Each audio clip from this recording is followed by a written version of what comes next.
Okay, I think we're going to start. Good afternoon, everyone. Welcome to AEI and today's panel discussion on the topic of the new Leviathan, the administrative state, self-rule, and sound governance. I'm Gary Schmidt. I'm a resident scholar here at AEI, and I direct the program on American citizenship here. Today's event is built around an impressive new collection being published by Encounter Books this month called Liberty's Nemesis, the Unchecked Expansion of the State.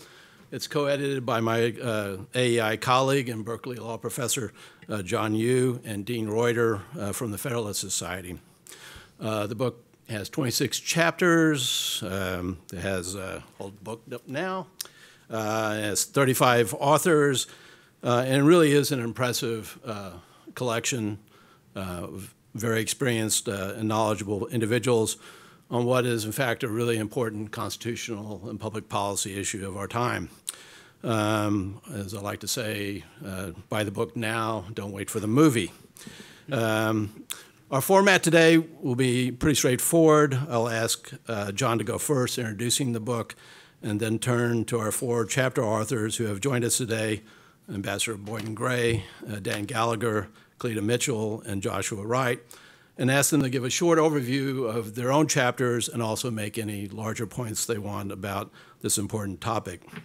After that, Adam White, who's a fellow at the Hoover Institution, and I will begin an informal back and forth with a panel. We're going to try to keep this as informal as possible and to get a good discussion going.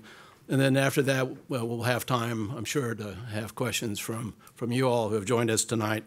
And then after that, once we wrap up, I invite you to join us for a small reception of wine and cheese out in the reception area just outside the door. I think that's important since we're asking you to be here at 5 o'clock, which, as everybody knows, is cocktail hour.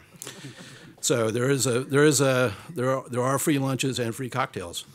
Now, since you've already received everyone's bios, I won't waste time introducing everyone in great detail, but I do want to welcome them.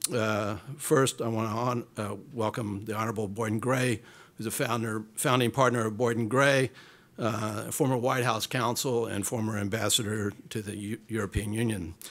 Dan Gallagher is president of Potomac Global and a former SEC commissioner. Cleta Mitchell is a partner and political law attorney at Foley and Lardner and a former member of the Oklahoma House of Representatives. Josh Wright is a professor at George Mason University School of Law and a former member of the FTC. Adam White joins us, as I said, from the Hoover Institution. He's a lawyer, adjunct scholar, or adjunct professor at George Mason Law as well, and the author of numerous articles and briefs on constitutional and regulatory issues. So again, thank you for joining us, and I'll turn things over to John now. I'd like to thank Gary for hosting us here at AEI, and thank AEI and my AEI colleagues for putting this great panel together. But most importantly, I want to thank the people who did all the really hard work here, the contributors here on the panel.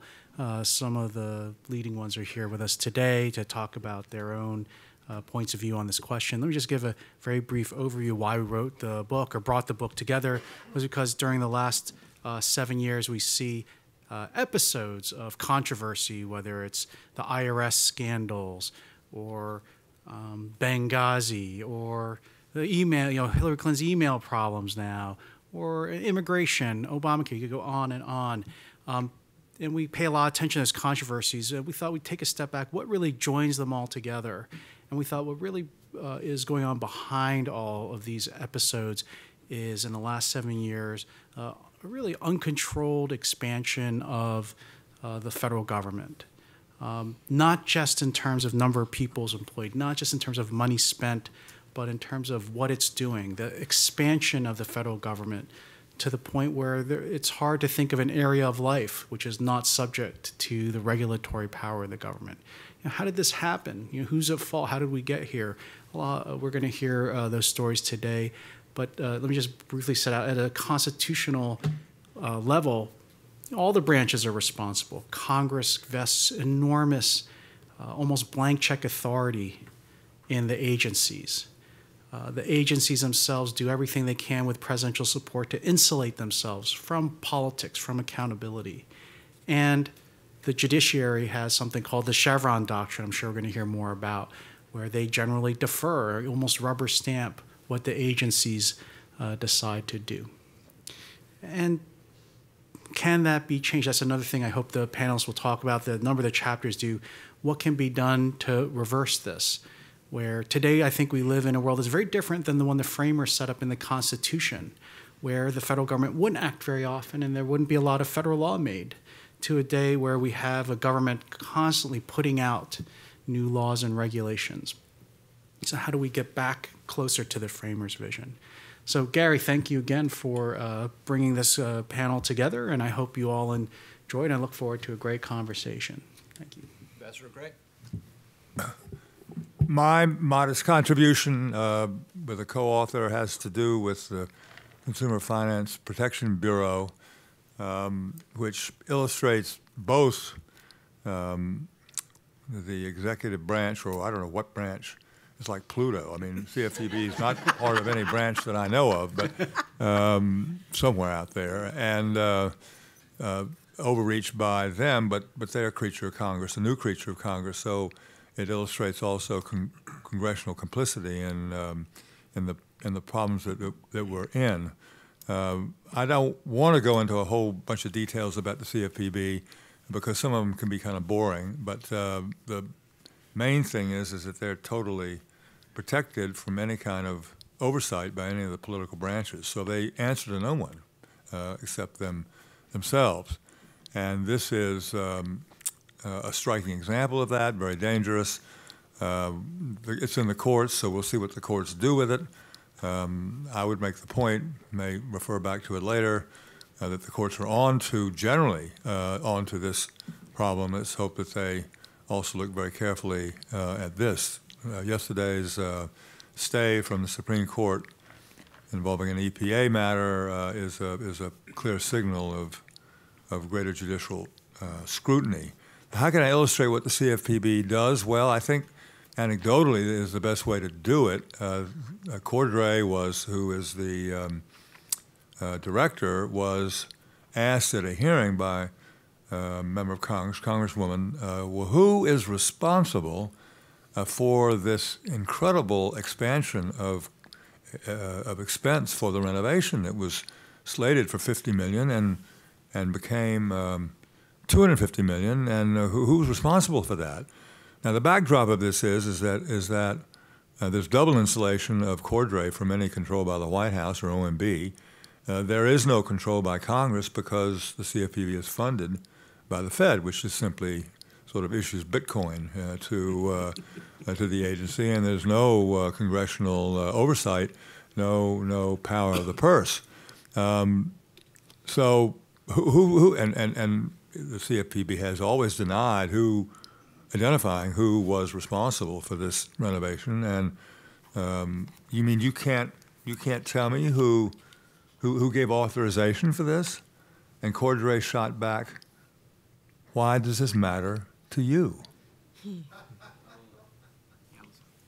And I don't think there's really anything else I need to say about the CFPB. I told that to Senator Worth in the airport over the weekend, and he jolted back. I've been on the Energy Committee for some years. He said he actually testified to that, and I said, yes, he actually did. Now, remember, I think it was Dodd-Frank that Pelosi said, Nancy Pelosi, the then Speaker, we know we have to pass this in order to see what's in it. And we now know what's in it, and it's pretty scary. And CFPB is one of the scarier examples. Why has Congress defected, sort of abdicated? That's a very good question. I don't know completely the answer, but there is one theory which is sort of fun to think about.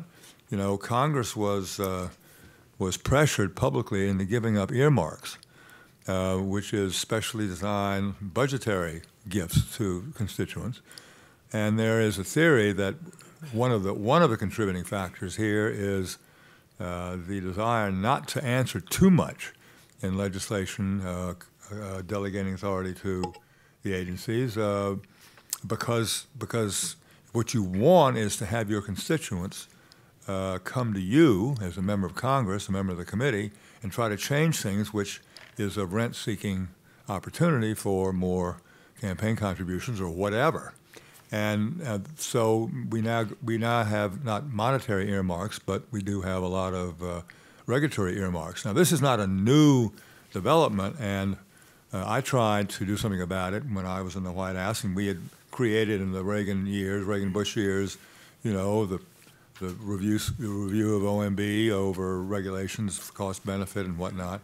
And outgrowth of that was that interested parties, members of the public who were seeking rule changes either at the agency or at OMB, which oversaw the agencies, had to make public, had to log their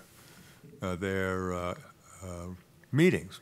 Didn't have to describe what happened in the meetings, just log publicly that they had a meeting.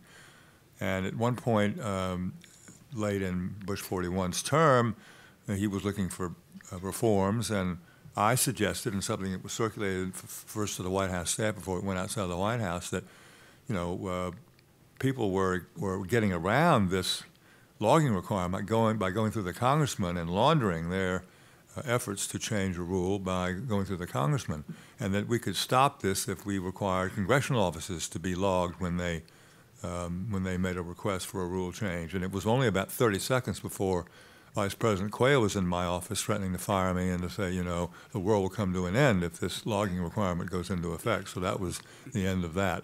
But that, you know, Congress does bear a lot of blame here. But I do believe the courts are onto this. I do believe the stay from the Supreme Court in the Clean Power Plan last night, yesterday afternoon, is a continuing signal. Most people don't know that over the course of the last several years, there have been 9 or 10 cases in the Supreme Court rejecting overreach by the executive branch that were decided by 9-0, not 5-4, but 9-0 votes. So I think there's an element of self-correction now undergoing, but I do think Congress has to really step up to the plate. Thank you. Dan. Well, it's great to be here. It's always great to be at AEI. Dean, thanks very much for having me. Professor Yu. It was great also to be able to work on a chapter for this book, which I and my co-author, Troy Paredes, who was a colleague of mine on the commission for several years, the other Republican commissioner, thought was very important. I'm recently out of the SEC, so I feel like it's like a scene from Shawshank. I've gotten out of the tunnel, and I'm out on the other side, and I can report back to you that everything in this book is true. The SEC is an interesting institution to use as a case study. It's an agency born of crisis, born of the stock market crash of '29, that for 80 years, the agency just recently celebrated its 80-year anniversary.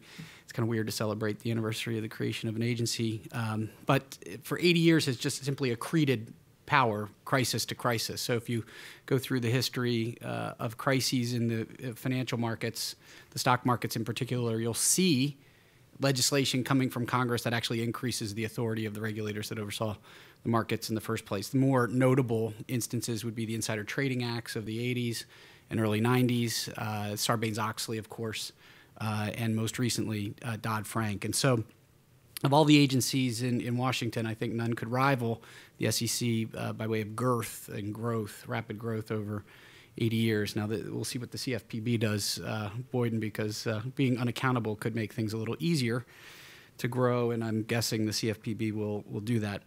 The purpose of our chapter was to point out that as the SEC accretes all of this authority, usually it's wielded to create regulation, right? There's almost always, it's a one-way street. You never see an exercise in deregulation. This notion that we've all heard for decades that the Republicans take over and deregulate, I wish I had seen that. And it was at the SEC at the end of the Bush administration. If you look at the size of the Federal Register as it pertains to the SEC, you would have seen it grow by tens of thousands of pages. Despite the best efforts of some good conservatives who tried, that's just the way these agencies work.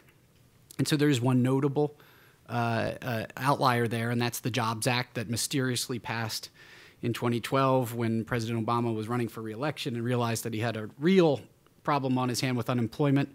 a number of reforms that have been worked on for years were taken off the shelf, packaged as something called the Jobs Act, and they made their way through almost unanimously through Congress and signed by the president. That was the first real deregulation I've ever seen at the SEC, and it was baby steps, quite frankly. I think it helped. It felt good to vote on those rules, I can tell you, compared to some of the other rules, but it was just a little drop in the ocean compared to the amount of regulation that's happening. And as the SEC regulates, even with a view towards complex technical markets like the derivatives markets, what do we see? We see small business quashed time and again. And the voice of small business is non-existent in these processes, I can tell you firsthand. Another side note, just last week, I think the House of Representatives almost unanimously passed a bill to create a new office at the SEC called the Office of the Small Business Advocate, which was something I talked about in a speech, because in Dodd-Frank, our favorite piece of legislation here, Congress found the wisdom, or the Democrats in Congress found the wisdom to create an Office of Investor Advocate, sort of an internal inspector general that would report to Congress on an annual basis about what the SEC was doing to look out for investors. Well, quite frankly, that's what the mission of the agency as set forth in 1934 was to do, was to protect investors. So why they felt the need to create this office, who knows? It operates kind of like an ombudsman in IG. It reports directly to Congress without the intervention of the commission. And some of us thought, well, if we're doing that, wouldn't it be great, too, if the voice of small business could be heard, right? If we had a small business advocate that could report out. So I'm praying the Senate will take it up and the president can sign it. Who knows? But putting that aside, the voice of small business right now is just about non-existent. The role of the SBA, which sometimes is a good agency, if you have to think of agencies in Washington, the Office of Advocacy at the SBA has sometimes been very vigorous. It's completely fallen away in this administration. And so as we go through our rulemaking processes, despite many of the good Reagan-era rules that mandate we looked at the impact of small business, despite some of these new improvements at the SEC to look at cost-benefit, the voice of small business loses out. And so what have we seen? We've seen so many small businesses never become public companies, right? One of the big measures of the health of our capital markets is IPOs, the number of public companies trading on our stock exchanges. In the last 20 years, that number is half. So we had the tech bubble. There's a natural reduction after that explodes in the number of public companies. But why haven't we had a rebuilding? And in large part, it's because of Sarbanes-Oxley. It's because of the tens of thousands of pages of regulation in Dodd-Frank. It's the mandate that you disclose. Section 1502 of Dodd-Frank. Public companies listed in the United States must disclose the use of conflict minerals in the manufacture of any product. Well, what small manufacturing company can take on that burden of looking through its entire supply chain and certifying to the government and having a third-party audit that they do or do not use conflict minerals? This is just one tiny example of why folks don't want to go public. And so the chapter talks about how the SEC has strayed away from this mission of investor protection that was set forth by Congress in 34. In 1996, a really much improved Congress, I would say, had the wisdom and legislation to mandate that the SEC mission include capital formation, facilitating capital formation, active verb, as I like to say to people. And that is lost all the time on the staff and by the policymakers. They revert sometimes back to investor protection, but you never hear somebody say, we need to do this rule, or we need to do these amendments, or we need to get rid of this rule to facilitate capital formation. And so the chapter advocates that the SEC get back to an active agenda of facilitating capital formation with an eye towards small business issues and the creation of new enterprise in the United States. And we actually have one concrete idea that we spell out there, which is the creation of a new tier of stock exchange that will facilitate small businesses. Because of the accretion of requirements for U.S. public companies, you can't go public until you're the size of Facebook anymore, right? You can't take the small enterprise, the mom and pop shop, and build it up into a series of franchises and have a $50 million market cap and go public. You can't afford it. And one of the reasons you can't afford it is because once you're listed on that exchange, too many requirements apply to you. Auditor requirements, Sarbanes-Oxley, everything else. And so we argue that a tiered, scaled exchange, we call it the venture exchange, would enable and incentivize small businesses to look to the public markets instead of either staying private or never forming in the first place. This is a huge, huge issue. The Jobs Act meant to incentivize IPOs, but it never thought about what happens after you offer your shares to the public. Who trades them? And do I want to buy them if I can't trade them? Right? Is there no exchange where they're listed? Well, that's going to cost you, and it's going to make capital formation more expensive. And so hopefully someday Congress showed some interest in this concept when I was on the commission, and hopefully this chapter can help them prod them along. We'll see. Thanks, Dan. Well, thank you very much for having me and having this panel. And I want to echo the earlier comments that I thank Dean and John for your work in prodding all of us to write the chapters and get our edits in and all. I know it was like herding cats, but I think that but I'm very proud to be part of this. Smart cats. Oh, well, Very smart cats. maybe that's the worst kind. My chapter is about the IRS and the IRS scandal, and I could absorb all the rest of the time that any of you have to talk about this situation, but I think it is emblematic of what has happened in terms of mission creep. If you imagine that the role of the Internal Revenue Service, note the word service, and is to collect tax revenues. It is not the role of the Internal Revenue Service to function as speech police, to try to silence the views of large segment of the population. And that yet is exactly what happened in the IRS scandal. And in a nutshell, the IRS has published over a number of years application forms. You have that go through a comment period in terms of what information is to be included when you apply for a letter of determination of exempt status.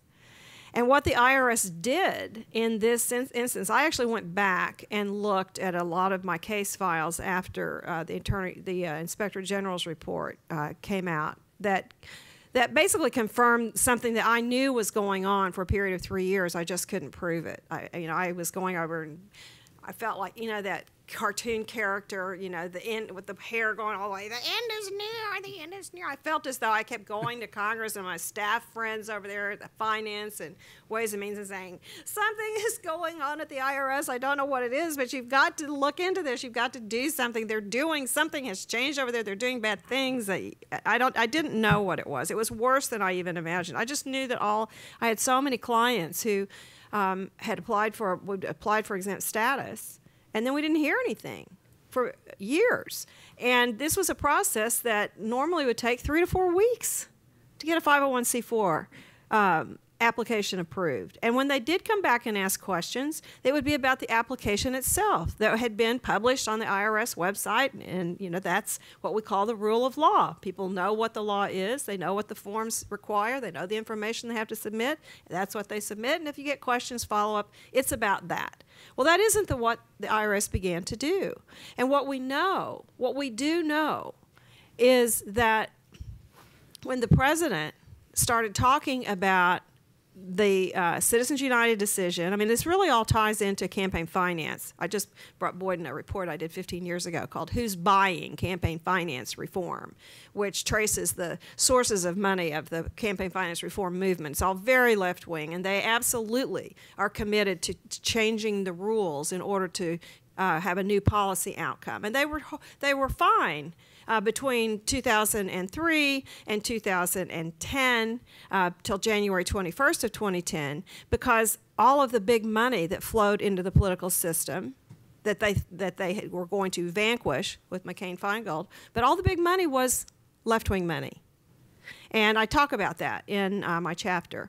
But what Citizens United did was terrify the left, because all of a sudden it would make it legal for conservatives to do what the left had been doing for the 3 election cycles before Citizens United. And that's basically why they're traumatized by it. And you add that to the rise of the Tea Party movement. And so you have these big rallies at post offices in 2009 and a big rally in Washington in September, and you have all of this activity where people are getting up off their couches and getting involved and doing things, but they weren't coming to Washington to protest a war or guns or all the things that the left would have held up as wonderful civic involvement. They were protesting debt and profligate spending and Obamacare, and of course we don't actually want that. We can't tolerate that. And so when the president is going around demanding, attacking these groups, when you have Democratic senators and House members who are demanding that the IRS do something, so that to the point that in October of 2010, Lois Lerner gives a speech at Duke University in which she says, everyone's banging on us to do something, and we can't do anything until these groups file their 990s next year, and we're trying, but we can't do anything.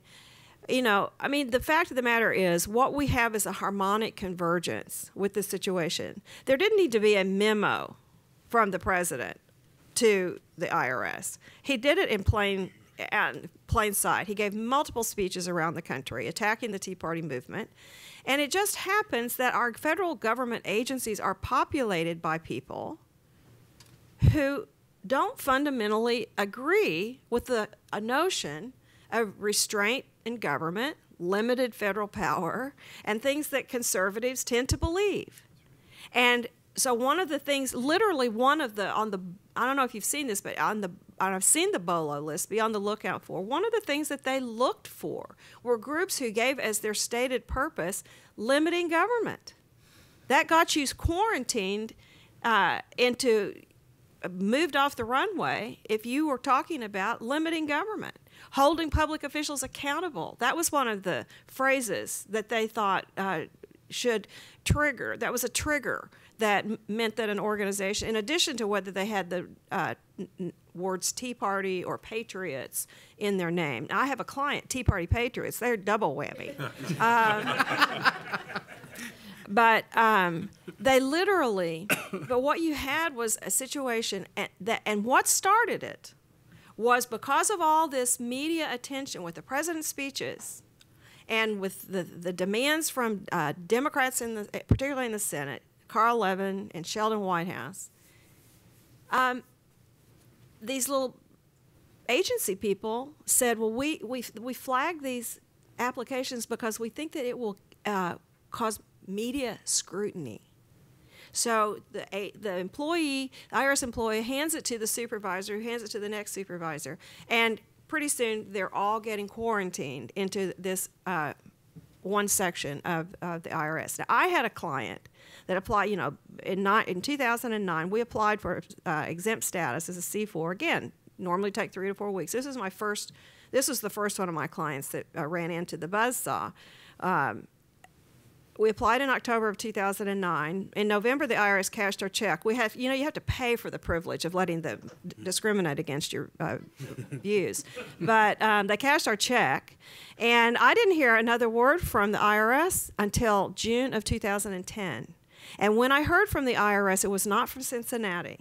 It was from Washington. It was from the Washington office. You know what this organization did? The only thing it did? And eventually, they didn't get their exempt status until July after the TIGTA report was issued in May. And by that time, they'd basically given up. And that happened to a lot of groups. They just gave up and went away. But the only thing they did was raise money to do grassroots communications against Obamacare, which is 100% permissible under the tax code. They did no political activity whatsoever. They simply did grassroots lobbying against Obamacare. And I believe that that is why they were singled out. They were not singled out and targeted in Cincinnati. They were at the head office. And so, you know, look, I mean, the rule of law was abandoned in all of this. And we saw this incredible arrogance. There's another sort of interesting little story. This isn't in my chapter, but when all of these groups started going to their members of Congress complaining about the fact that their applications were just sitting there, and then in February of 2012, these groups received letters. And I'd never seen anything like this. I was on a conference call within about 2 days, there were like 300 organizations from across the country who were on this conference call talking about these letters they'd all gotten from the IRS. One of my clients, we counted with all the parts and subparts, they had 102 questions in their letter. And this was so different from anything we'd ever seen. So people started talking to their members of Congress, their Republican members of Congress. So Congressman Jordan had his staff call so who's the head of this group? Get him over here and talk to him, find out what's going on. So they get Lois Lerner over to talk to them about what's going on. Of course, she was so arrogant, totally stonewalled, wouldn't answer any questions, said that nothing has changed, which is a lie, total lie. She testified about that too. She lied. And she was so arrogant, basically, what do you think people think you're doing, asking me questions like this? Don't you know who I am? Sort of like the things that you were talking about, Boyden. And so she left, and they all said, well, we can't go back and tell our congressman, our boss, that we were completely 100% unsuccessful in getting any information. So they were trying to brainstorm to think what they could do. And one of them had the idea, let's ask for a TIGTA investigation, Treasury Inspector General for Tax Administration. Let's ask for an investigation. And that's how the investigation came about, because she was so arrogant she wouldn't answer any questions. And, the rest is history. But I want to close with one thing, that I talk about a little bit in the chapter. But it goes to the point that that both Daniel and Boyden made, and that has to do with rulemaking and Congress trying to get control. Because of this, I became involved when the IRS issued its it was the Tuesday before Thanksgiving that the IRS issued these proposed. I'm sitting there making my menu and grocery list for Thanksgiving. I'm on my way to buy my turkey, and I start getting these emails from people saying, have you seen what the IRS has done? And so this is 6 months after, this is November after the May TIGTA report. And the IRS issued rules, proposed regulations that would have codified all of the awful things that they had done to all of these organizations during the Tea Party scandal. And so I obviously, I decided, look, they've done this on purpose. Actually, I did a FOIA request, and we appealed. That's a whole different subject. But they were going to issue those regulations. The one thing we did learn from the FOIA documents, most of the pages were completely blank or redacted, but we did learn that they had originally planned to issue those regulations on Friday of Labor Day weekend, and they didn't quite get that done. So they then were adamant about making sure they didn't get out the Friday or the Monday before Thanksgiving, but Tuesday before Thanksgiving. But I learned through all of this process, and we did get them, we did organize them. There were over 160,000 comments against those regulations, and they did withdraw them. But they say they're still working on them. But I learned that the IRS takes the position that it is not subject to the Paperwork Reduction Act, the Regulatory Flexibility Act, the Administrative Procedures Act. And they, as a matter of policy, take the position they are not subject to, that this agency is not subject to those statutes. And we ended up having a meeting with OMB to talk about the defective process by which these proposed regulations had been published and were in the process of being promulgated. So we had this meeting with people at OIRA, Office of Intergovernmental Regulatory Affairs. That's that one. The Cass Sunstein group. This what? It was Cass Sunstein. Oh, yes, Cass Sunstein, but he wasn't there anymore. He was gone by then. And so we go in and sit down. We have assembled some people. We prepare to talk about this part of the process is defective and this is defective.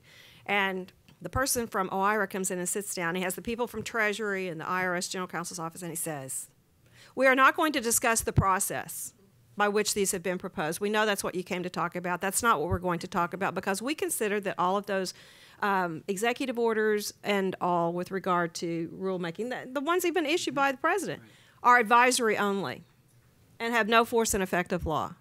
I said, who knew? But, and then they said, well, you have 30, this meeting will last 30 minutes, and you must tell us what your substantive concerns are with these proposed regulations. In other words, they wouldn't even let us talk about the process. I said, we kind of all looked at each other, because we prepared to study. We studied for one test question.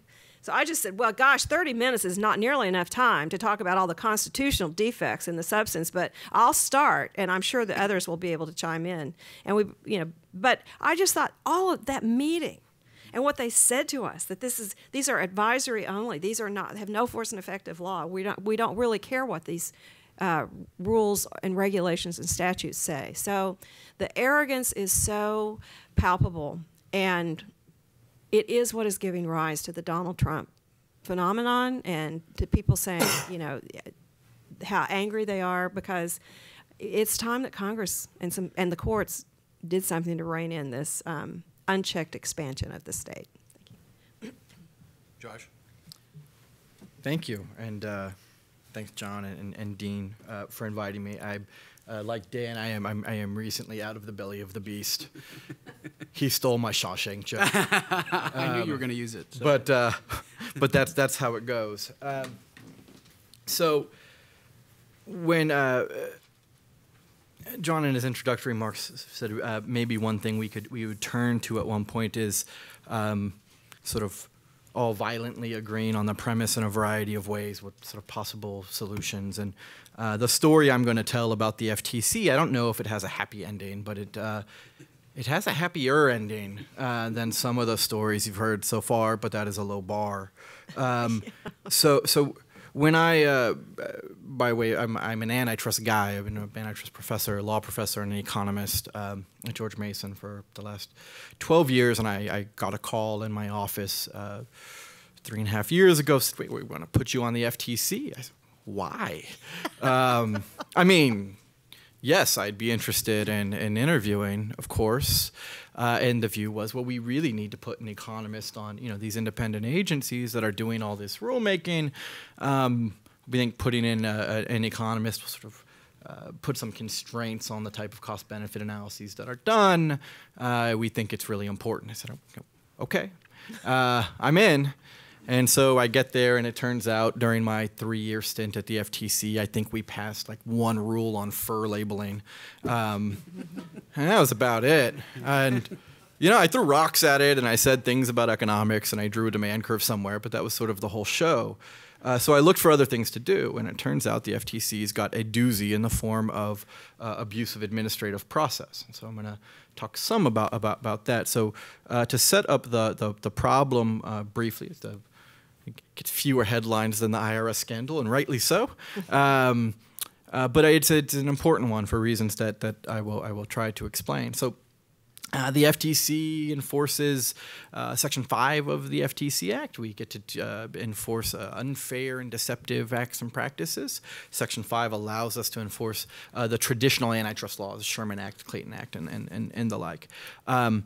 Also embedded in Section 5 is a sort of less well-known provision, Section 5, unfair methods of competition. Now, the difference between the unfair methods of competition provision and the rest of the parts of the FTC's enforcement authority that I've discussed is, so for example, the traditional antitrust laws, you have sort of common law-like guidance on what it takes for the plaintiff to win. Turns out proof of competitive harm is sort of a big part of that story. Unfair acts and practices, the agency set forth a policy statement codified by Congress in the mid-90s. What counts as a deceptive act or practice? There's a policy statement on that too. And we are challenged in court when we deviate from those interpretations, and we lose when we do. Unfair methods of competition, the agency turned, I get this, it's 101 now. But for the first 100 years of the FTC's existence, no such luck with respect to unfair methods of competition. Now, if we didn't use the statute that often, no big deal, or maybe no harm, no foul, but it turns out big deal with lots of fouls, right? So this is the statute we essentially go to in antitrust cases when we can't win in federal court. So for a funny thing happened to antitrust law in the 70s and 80s. Courts started saying, plaintiff, you say there was harm to competition, prove it. Show me prices went up, output went down. And win rates went from like 100 to 50-50. Right? And then the types of cases changed dramatically. So the Section 5 is where the FTC went when we investigated. We found no competitive harm, but we, the expert agency, or they before me, or they now, said we know it when we see it, and we're experts, leave us alone, Section 5 violation. FTC commissioners stood up and they said, well, we don't really need to provide guidance for Section 5. We're experts, we told you that. But also, we'll give some speeches. And the speeches will say everything you'd like. Every FTC commissioner has said it. Section 5 of the FTC Act, an antitrust statute, mind you, can reach climate change, income inequality, landlord-tenant relations. There is a commissioner who went out and said his formal view of interpreting Section 5 was that it is, you know it when you see it. So this is the state of play when I get to the agency. And I said, well, the one thing I'm going to do, since I don't have any rules to mess around with, is I'm going to try to sort of push the agency to do something useful on Section 5. The chairwoman said, you do know you're a minority commissioner, right? I said, yeah, I'm figuring it out. So here's the sort of real issue with Section 5. Yeah, boundless statute doesn't mean anything. Why don't we just sort of go to court and figure it out? So here's what happens when we get into the abuse of administrative process. So we sort of going to combine the administrative advantages that the FTC has when it uses its administrative process with the unbounded statute. So the FTC sues in what we call, we have Part 3 administrative litigation. So we sue you in Part 3 in front of our administrative law judge. Great guy, we have one of them. The FTC's win rate in front of him is about 50-50. Other agencies experience different things with ALJs. It's 50-50. Now, the 50-50 will be shocking to you if you give me 30 seconds. Here's what happens when those decisions are appealed to the commission. For the last 30 years, when the ALJ rules for the FTC, 100% of the time, the commission affirms the decision. For the last 30 years, 100% of the time, 99, 100% of the time, when the ALJ rules against the commission, the decision's reversed. Just let that soak in. This is, I sat in a congressional panel with my chairwoman when they were sort of asking questions about this, and she said, well, you know, how do you explain this, chairwoman? Well, we're good at picking cases. I mean, LeBron James is good at shooting free throws. He shoots about 80%. Michael Jordan, for his career, shot about 85 from the free throw line. No defense, no adversarial process. I have young children. I had them watch Space Jam. It was a movie from my childhood. It's Michael Jordan. He beats aliens. It's amazing. He dunks from the half-court line, and he never misses a shot. We are not Michael Jordan good. We're Michael Jordan in Space Jam good in picking cases. My chairwoman did not like me using that line in the hearing. And so we never lose, and it turns out this affects behavior in terms of extracting consents from parties, right? So think about sort of the competition actions the FTC does. You may sort of maybe less aware of than some of the sort of big ticket items are out there. But if you have heard of them, Google's one. So Google's an FTC Section 5 settlement. Intel, Rambus. Let me see, what else do we have? Google, Intel, Rambus, Church & Dwight. It's a big, giant investigations, dollar for dollar, some of the biggest things that we do. And so we sort of left for the state of play where our win rate's 100%. We drag you into Section 5. We extract a consent with no judicial review, and we call it a day, and we issue a press release. So 100 years, this is more or less the state of play. I said that this would sort of end with a happier ending, right? So here's the happier ending. The happier ending is about a day before I resigned from the commission, and this was one of those correlation is causation things. We issued Section 5 guidelines by a vote of 4-1. And the Section 5 guidelines, not perfect. By any stretch of the imagination. But the Section 5 guidelines essentially say our statement of the Federal Trade Commission with the one remaining bit of authority, really its sort of cornerstone, sort of signature competition statute, that say Section 5 unfair methods of competition will be interpreted in a manner consistent with the traditional antitrust laws. When and where the traditional antitrust laws apply to conduct, we should use them and not our unfair methods of competition authority. And so I've been out of the agency 4 months. We haven't brought a Section 5 case. So whether this is a happy ending or not, I think is up in the air. But I do think in terms of, one, we're interested in studying when one can get an agency of any sort to do something to constrain rather than to expand its authority. You search long and hard for examples. I frankly don't know of very many. This, I think, is the only one in the FTC's history for sure. But there may be lessons to learn in terms of sort of thinking more broadly about solutions. I will say the FTC does have the unique feature in terms of agencies that has been threatened, in particular in the late 70s and early 80s, with shutdown from Congress because it had gotten out of line. I think the agency's culture is still impacted to some degree by that experience, and so congressional oversight, unlike some of the other stories that we've heard, we're not quite Pluto in that regard, has worked. And so Congress sort of wagging their finger and saying, if you don't fix this problem, we will fix it for you, got some attention. And I think got my colleagues on the other side of the aisle on the commission to pay attention to negotiation that sort of probably couldn't have happened in another agency or but for that congressional pressure. So that is the happy, possibly happy, testably happy, and at least tentatively for now, because I signed the darn agreement, I'm going to choose to think of it as a happy ending for now, but sort of we'll be watching. So thank you. First of all, thank you, everybody. Adam, I'm going to let you, since you're a guest, I'll let you go first, but I've got tons of questions too and discussion, but please go ahead. Well, thanks. And thanks again. And it's a real pleasure to be here at AEI and on a panel with an esteemed panel with friends and mentors to discuss a very good book. At risk of judging a book by its cover, I mean, I'd like to begin by asking sort of a broad question of everybody. There's two interesting points made just on the cover itself. The subtitle of the book is The Unchecked Expansion of the State. But based on the discussion so far and what I've seen in the chapters, it sounds a lot more like it's a book about the unchecked expansion of either executive power or administrative power or both. Is that impression correct, or am I missing something? And my second question related to that is, if the book's title is Liberty's Nemesis, then I'm curious what Liberty's champion would be, whether it's within the system or without. I see in the front of the room one of the most successful constitutional litigators in town, Ilya Shapiro of the Cato Institute.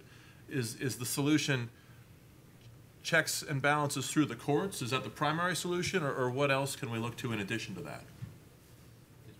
Well, I'll take a first crack at that. I think the courts are part of the problem because of Chevron deference, and because, I mean, what you have is the book talks about agency after agency after agency, which is engaging in actions and activities and procedures and processes that are not in keeping with our understanding of the rule of law and due process and all of that. But a litigant who challenges that has got the deck stacked against him, her, or it, because the agency is given deference. Well, we have to give deference to these experts. Well, why? And so I think that has been, I think the courts have been helped to create these out-of-control creatures, and Congress has abandoned its obligations under Article I to be the first branch of government. I think that was intentional in the 70s. This, just think about this. I mean, this regulatory state really grew topsy through the late 60s and through the 70s and 80s. And I've said this many times, but the Republicans have controlled one or both houses of Congress for 16 of the last 20 years. 16 of the last 20 years. But Congress has not, the Republicans in Congress have just stepped in to the same procedures, systems, processes that the Democrats built, and they're people who, they fundamentally want to grow government. Well, if you want to change the outcome, the left does understand this. You've got to change the process. And for some reason, conservatives do not understand process. And they don't focus on process. They're focused on substance. But all of what we're talking about, this is all process that leads to these substantive horrors. And I would like to see Congress and members of Congress reassert their Article 1 authority. And there are a lot of things that will have to change, starting with reorganizing the way Congress does business. I'll just throw one idea out there, which I've come to believe very firmly needs to be done. I think Congress should abolish the appropriations committees and have the appropriations process tied to the authorizing committees, and that the money and the authorizing and the oversight has to be done by committees of jurisdiction. But if you don't have authority over the money, you are not going to impact that agency. And so what happens is it's almost a Stockholm syndrome, where the appropriations staff are little generals. They have more power than any elected member, other than maybe a few senior members of the Appropriations Committee. And so I think both Congress and the courts have created these monsters. And it is going to take some very heavy lifting and some serious rebooting and restructuring to get rid of this deference that's given to this agency excess. And Congress needs to completely examine itself and restructure itself if it's going to ever have a hope of reclaiming its role as the Article 1 branch. Boyden, one of the things that you mentioned, and somewhat in passing, but I think it was important, I don't want to let it go by, is that you mentioned the fact that you thought the courts had begun to think anew about some of these issues when it comes to deference. And you mentioned the fact that the court, in a lot of unanimous opinions, had turned back a lot of the executive branch decisions on application of law or interpretations of law. From your point of view, is that signaling, where do you think that comes from? Does that signal a new attitude on the part of the court about these matters, or is it a case that, or a combination of the fact that this particular administration might be so stretching their authority that it's just something the court is reacting to? Or, again, is there a fundamental change in how the court's thinking about these things? Yeah, I think it's the extent of the overreach, the IRS being one example. But the thing that I think really stuck in the craw of the Supreme Court was the recess appointment of Cordray. I think that was simple enough to really grasp. The president saying, well, after Congress had rejected his nominee, the president said, I simply will not take no for an answer. And that kind of really, I think, rubbed some key people the wrong way. And I think we've seen now some revisions in the deference doctrine. The first sort of crack in Chevron deference was the American Trucking versus Whitman case, where it was a non-delegation claim, and Scalia says, writing from a big majority, where you have a delegation issue, it's not the agency that decides, we have to decide that. And then King versus Burwell, if it's a big enough issue, because we don't know yet what is a big enough issue, but if it's a big issue, it's not the IRS or it's not HHS, it's us. The court's got to do this. So I think it was the Noel Canning case which woke things up. But I want to make a more general point, which I think has sunk in on some in the courts. Here in the D.C. Circuit, I mean, the rushed addition of 3 people to a court that had the lowest caseload to begin with, I think is a sort of a tribute to the nervousness of the left about the court's ability to, in collective action, to stop some of this. So they pack it.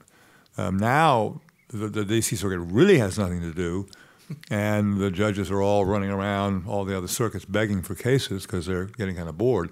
But the question is why, in the explosion of the greatest regulatory juggernaut and maybe in American history, has the D.C. Circuit's caseload, even before it was so dramatically altered, why was it the lowest of any circuit? And what's happened is the administrative state has accreted so much power that they have the authority really to silence any criticism and to block any legitimate judicial review. Now, you see the Supreme Court granting a stay on the so-called Clean Power Plan at EPA. Well, the coal industry has been so battered. I mean, what else can you do bad to them? So they're willing to litigate. But it took us, when Adam was still working with me, I think it took us 18 months to find a plaintiff. And we were being cheered. My whole law firm, oh, God, Boynton, go, go, go, go, go. We were being cheered on by all kinds of people, but no one would put their face on it. And so we have this blackmail. I mean, I could go on forever, but the automobile industry was basically blackmailed into signing agreements, agreeing never to question in any official capacity anything that the Obama administration did to them regulatorily for the whole 2 terms. Now that's an astonishing, and the EPA didn't hide this. I mean, it's all published. You can go in and read Ford's letter, totally, abdicating, falling down, saying, just roll over us, do anything you want. We won't possibly challenge you. And I think that's a really, really dangerous thing. I talked to Bill Bennett about this at some length one day on a train coming back from New York. And he said, yeah, I tell some of my white-collar defendants, come on, don't cop a plea. Gee whiz, don't do a consent decree. You can win this case. This is a piece of cake. And they go in for settlement negotiations, and the prosecutor brings in the regulator. And the regulator says, you want to mess with the prosecutor? Well, we'll take care of you. And so the defendant looks at Bill Bennett, Bob Bennett, and Bennett says, yeah, I get it. So this is a really dangerous state of affairs. And I think the Supreme Court's onto it, and that's why the election is so important, because who gets those 2 or 3 or 4, maybe 4 nominations after November? So just go back to the original questions on the subtitle on the state. My view of it was, of course, that Congress isn't growing, the judiciary is not growing. It's inherently the executive branch and the administrative state in particular, and so they work hand in glove, obviously, to state the obvious. So, but I'm trying to remember your second question was on the. Who's Liberty's champion? Who's Liberty? So. At the SEC, we have a very unique experience with the D.C. Circuit in particular, and Boyden will remember gleefully some of this. About 10 years ago, a rulemaking that was pushed through that mandated, in a Republican administration with Bill Donaldson as chairman, on a 3-2 vote against the 2 other Republicans on the commission, a rule that mandated independent chairmen for mutual fund boards.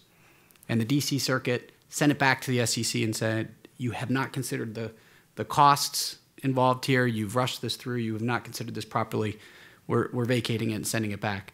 The agency then went through, I think, a 7-day process of putting it back together and finalizing it again the day before Bill Donaldson left as chairman. And so the D.C. Circuit, the second time, had a little more fun and, again, vacated, but in a very, very harsh opinion, told the agency, you have a duty under all of the various federal securities laws to conduct a cost-benefit analysis in your rulemaking. So this was the first major shot across the bow for the agency. They went on to lose about 7 or 8 more cases in front of the D.C. Circuit, including one that happened right before I joined the commission, which was fascinating. It was called the proxy access case. This was another politicized rulemaking that was ginned up by the left to allow these sort of left-wing groups to have access to a company's proxy so they could advocate their own idiosyncratic goals.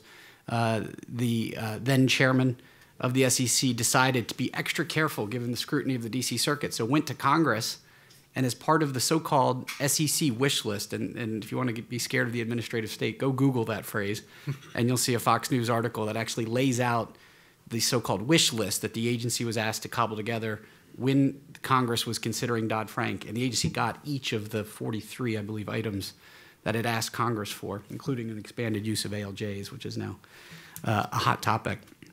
But one of the provisions that they did get was the authority to do a rulemaking on proxy access, because there had been a statutory authority issue that bothered someone in the general counsel's office. So they get the authority. Within 2 weeks, they write a rule and put a rule out. And the D.C. Circuit just devoured this one and threw it back in the harshest terms possible, saying, how come you keep doing this? You have to conduct a cost-benefit analysis. The agency then committed itself in a memo that's public and on the website in April of 2012 when I was a commissioner to conducting a real and vibrant cost-benefit analysis when it undertakes rulemakings. I think it's the only federal agency that commits to do it. The question is, of course, is the agency living up to the letter of that memo? That's a whole different story, a whole different panel we could have. But here we had the D.C. Circuit as the protector of liberty in this instance, to answer your question. And to Boyden's point, what's the response to that? Let's now stack the court. And so now I've seen it as a commissioner, the positioning, the litigation threat in a rulemaking, the threat level has gone from DEFCON 3 down to about 1, right? When the general counsel's office is opining and weighing in on a proposed rulemaking, when commissioners like me have questions saying we'll get sued and we'll lose, they don't really care as much anymore. And the one thing I'm just going to point out that I think is fascinating, if potentially a real Republican wins at the end of this year, and if there's a real Republican conservative small government SEC chairman who's willing to be deregulatory, I think it's going to be fascinating to watch the challenges from the left to those deregulatory actions, their rulemakings, and the response of the D.C. Circuit there too. Do they support the administrative state the way that Obama had intended them to when stacking the court or not? I think it's going to be a pretty interesting thing to see. Yeah. I might even grow hair back. But you raise an issue. I just conservatives rightfully are fans of the cost-benefit analysis, and so I want to turn to Josh. An expert gets hired to be. I mean, you were hired, brought onto the commission to help provide that kind of analysis. So there's an expertise that you're bringing to the issue, right? How does that play with, for example, I think John's concluding chapter in the book sort of makes an argument for more assertive, executive oversight, White House oversight, which we've heard. So how much tension is there between we like the expertise that we like versus the control that the White House might have? Sure, a very unpopular, you can imagine, view that I had while at the commission, an expert body, was that we ought have, we do not have, for example, OIRA oversight over our own cost-benefit analysis. And it sort of gets brought up from time to time, and it's always a confirmation hearing question, and it was one for me. And my answer was, sure. We have, the agency has 70 PhD economists who are pretty darn good and truly independent. Unlike some other agencies where they hide the economists in the broom closet. The Bureau of Economics Director, FTC, reports directly to the chair, says what they want, says it publicly. My view as a commissioner was when we do cost-benefit analysis, I wanted the work that the economists had done to be sort of on the front page. I do think if you look at the FTC's record historically, so I was, I think, the third PhD in 100 years to get appointed. It's not often. I mean, we are no different historically than most other agencies in terms of our expertise, which is to say very little relevant expertise. And that's one of the reasons why, I mean, sort of to dovetail with Dan's tale, the champion of liberty in the antitrust movement has certainly been the courts. The revolution in antitrust law from everything is per se unlawful to let's do economics to sort of a more constrained vision of the Sherman Act, well, not perfect, certainly sort of better over the last 50 years, has been one that had nothing to do with the agencies. It was entirely to do with the courts. The D.C. Circuit played a large role in the 90s and after, but until then, it was really courts saying to the FTC and DOJ and to private plaintiffs, prove it and prove it with rigor. And indeed, there is some, if you compare sort of just about any metric, and it's hard to measure the sort of quality effects of expertise, but if you were to compare generalist Article III judges and their antitrust output to the output of the commission and its expert opinions on just about any metric you can think of, citation influence, long-lasting impact on doctrine, reversal rates, right? So generalist judges are reversed 4 times less often than the commission. The story has been one where the courts have outperformed the expert agency, and when you look under the hood of the assumption of agency expertise, you don't often find it. Well, throughout the conversation, there's been reference to statutes, whether the unfair method statute, other statutes. There's a line in the Supreme Court case law that an agency has literally no power to act until Congress has granted power to that agency. And so today, you know, we're looking at broad delegations of authority. And another problem that's out there that, John, you've written about elsewhere, I don't know that it's in the book, is this new issue of the take care clause. Well, it's an old issue, but it's newly before us again. The president's duty to take care to faithfully execute the laws, faithfully execute his office, this new issue of waiver. And I'm wondering, so long as the agencies and the executive branch have these broad delegations and the president has the power to sort of waive or not waive, or at least he's claiming it, to what extent can these problems identified in the book be solved without Congress taking back some of these delegations? Is it even possible? That's a good question. Listening to the stories again, actually I've never heard them before, I just read them doing the editing. It makes me think of what I've always imagined an Alcoholics Anonymous meeting must be like, because I've never been to one. And it was like everybody's got their individual story about the bad thing the bottle did to them, right? But stop drinking from the bottle. Doesn't someone get up and say, stop drinking from the bottle? So this is a good question because it's not about the individual stories, but what is it that ties them all together? And one of them certainly is, right, the Republicans, Democrats, presidents, Congresses, they love the system the way it is with these broad delegations.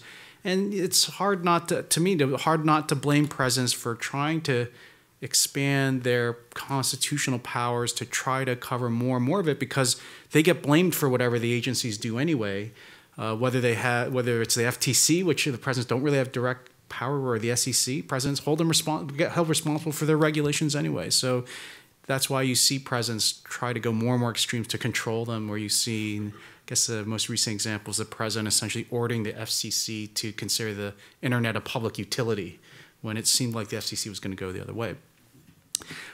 But it seems to me all that presidents could really try to do is hopefully try to bring some rationality to what the agencies are doing overall.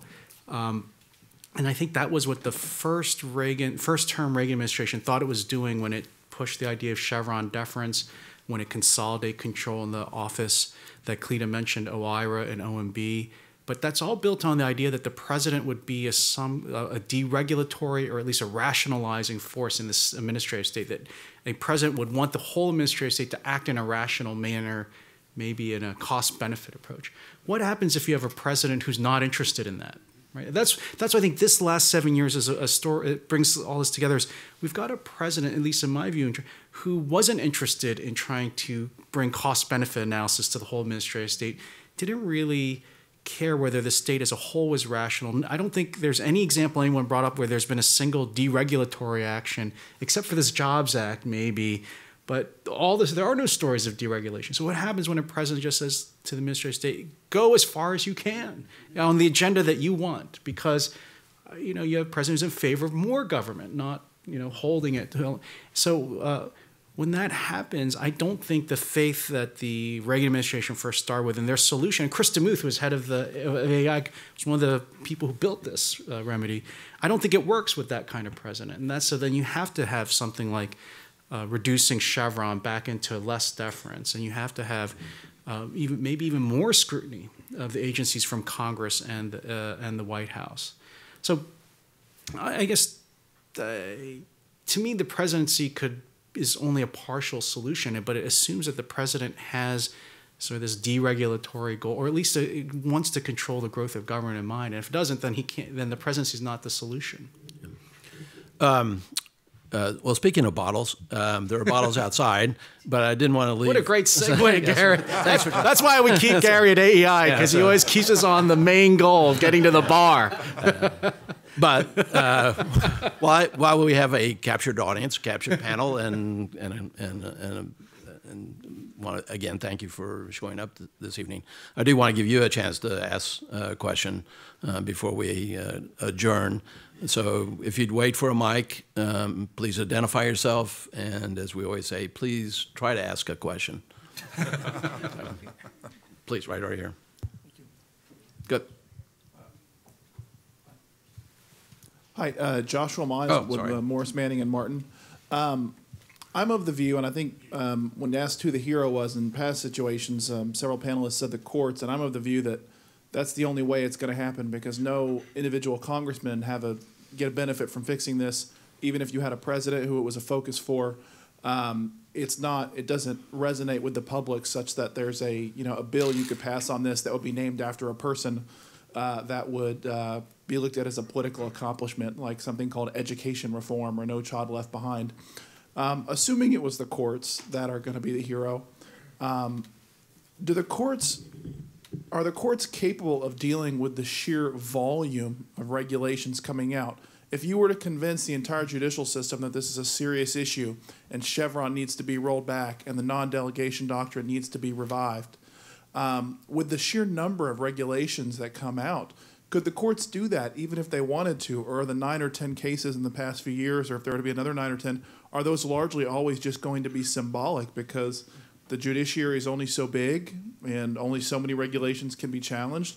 And even if they could control the volume, you still have the problem of people are afraid to be a plaintiff, precisely because of what Mr. Gray pointed out, that they can still be threatened with regulatory action and prosecution. So are the courts capable of being the hero even if they tried to be? Anybody? Well, it's a really good question, and the answer probably is no, but no in the complete sense. But it may not be sufficient, as economists are fond of saying, but it certainly is necessary. And so I'm sort of an optimist about this. This, again, I don't want to, third time I've mentioned it, but the stay granted by the Supreme Court yesterday is, for a case that's pending in the appellate courts, is unprecedented. And that's a really strong signal.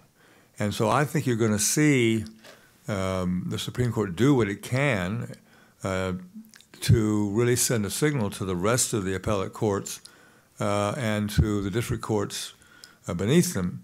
And do I think it's going to be enough to encourage more people to challenge? No, it's not enough.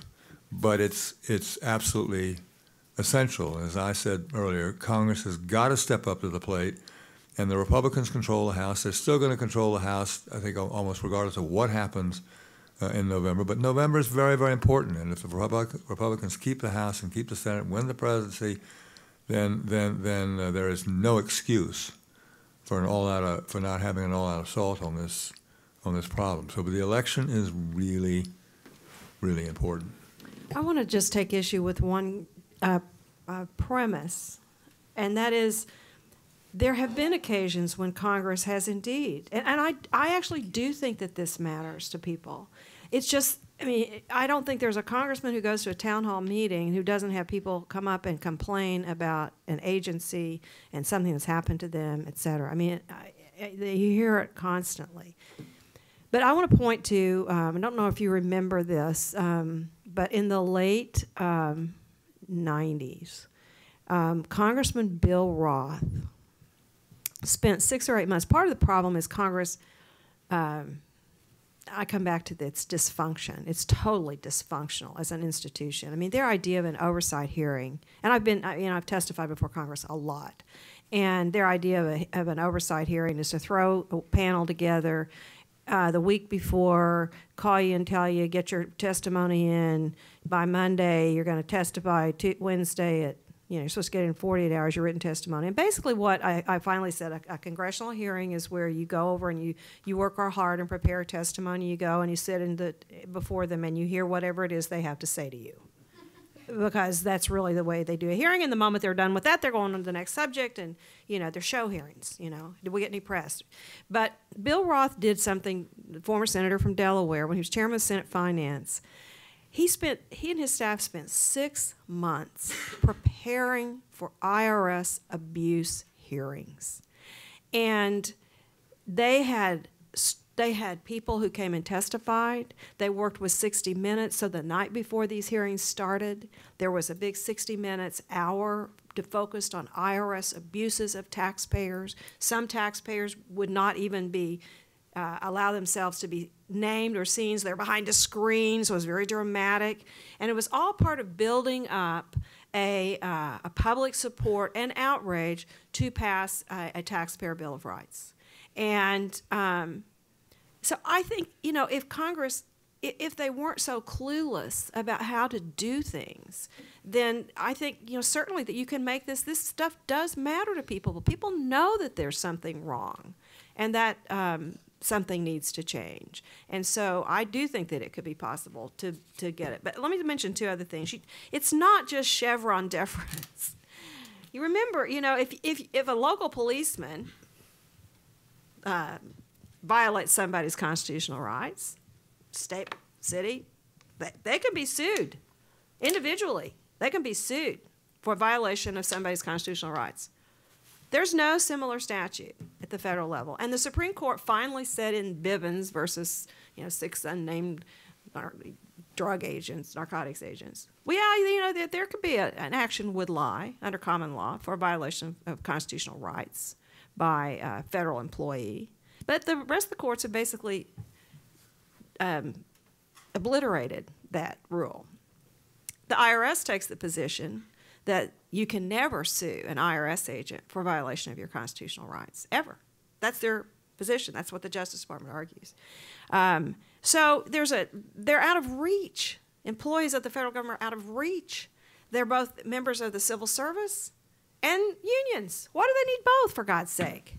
If you're a member of the civil service, then you can't be fired. Why do you need a union other than to take your money and give it to members of Congress who are Democrats? And FOIA, you know, FOIA is a way that Congress has created this process where the citizenry will have access to information. The courts have driven a complete bulldozer through FOIA so that it's just useless in a great many cases because they created this deliberative process privilege. It's in the statute, but it has been expanded beyond anyone's wildest imagining. So, you know, there are things that I think when Congress does try to do them that the courts have undone them, and I think that there are things that, again, Congress should do. Ultimately, Congress has to fix this, in my view.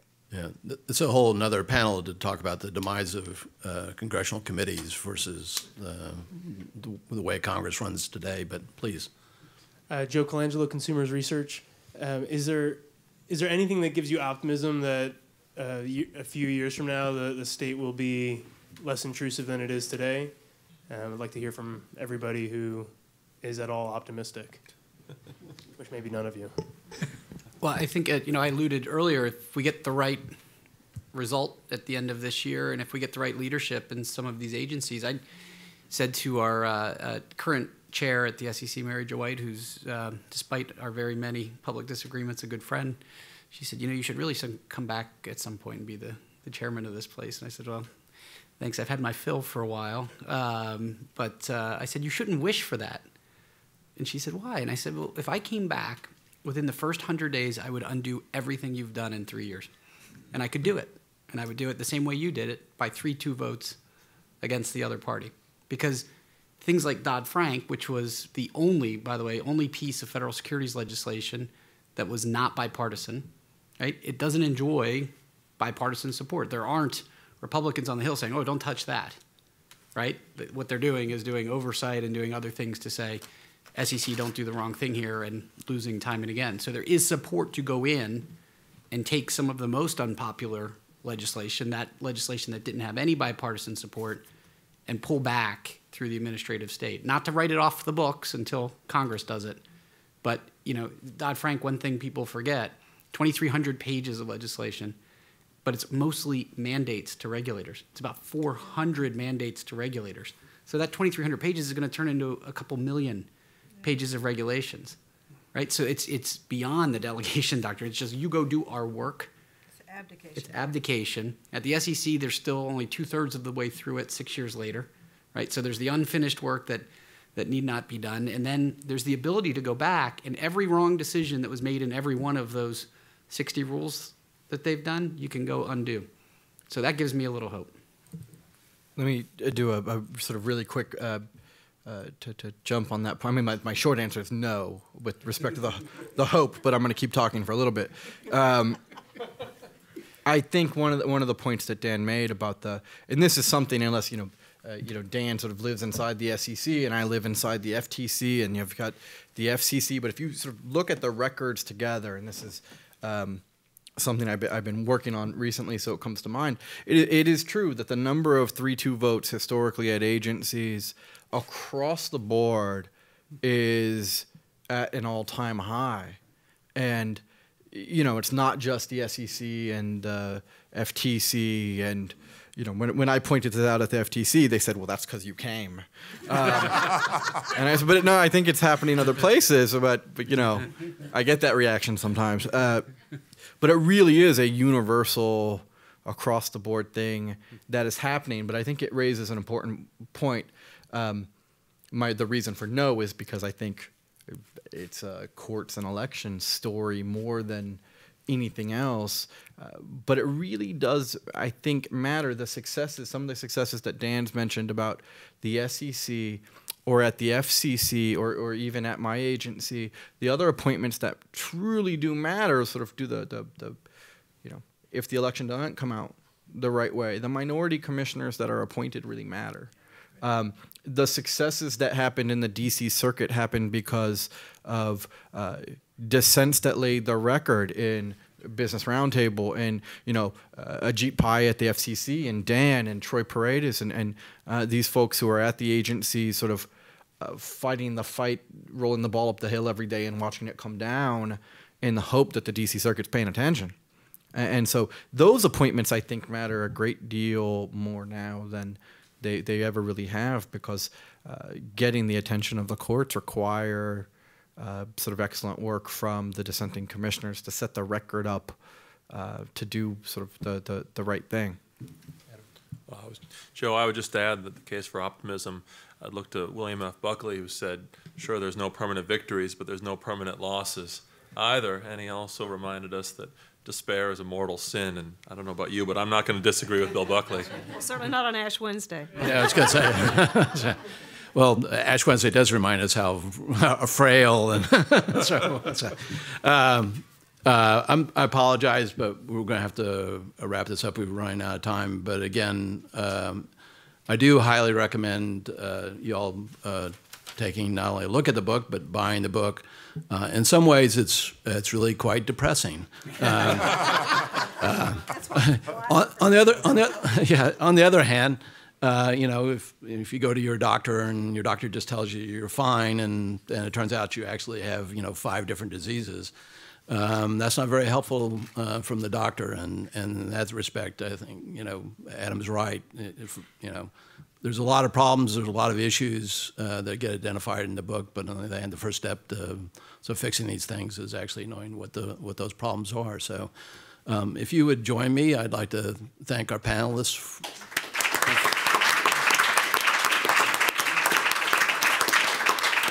And again, I invite you to step outside and have a glass of wine with us and further the conversation. So thank you. So, Cleta.